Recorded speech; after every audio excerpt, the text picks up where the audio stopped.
Bonjour, comme chaque semaine, voici les nouvelles informations ouvrières. Aujourd'hui, le numéro 200 du 17 mai 2012. Avec en première page, Grèce, Allemagne et France, les peuples refusent l'austérité et les diktats de l'Union européenne. Page 2 en Grèce, la constitution d'un gouvernement aux ordres de l'Union européenne vient d'échouer. Et voici ce que nous dit le dirigeant de la gauche radicale. Ce n'est pas Syriza qui rejette cette proposition, c'est le peuple grec qui l'a fait en votant dimanche.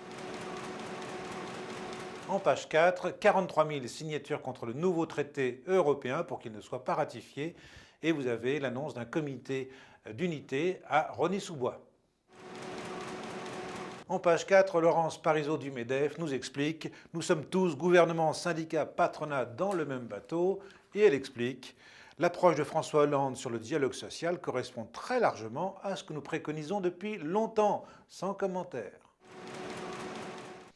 Et comme chaque semaine, page 8, nos candidats en campagne pour les législatives. Cette semaine, Philippe Labarre de Saint-Nazaire qui nous explique qu'un hôpital vient d'être reconstruit à Saint-Nazaire en partenariat public-privé, ce qui signifie que pendant 35 ans, on va payer des loyers, c'est-à-dire payer 4 fois le prix de l'hôpital. Tout ça a été décidé par la région PS.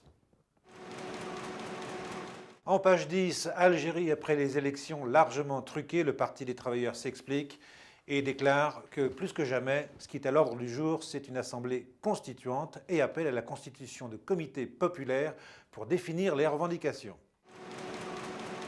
En page 15, le deuxième volet du dossier sur Supermaastricht qui menace le Code du travail.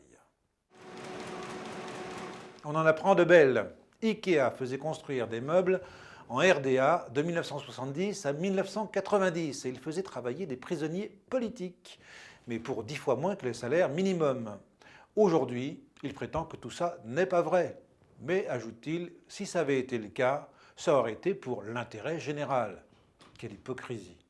Mais c'est pas tout ça, rien ne vaut la lecture d'Information ouvrière.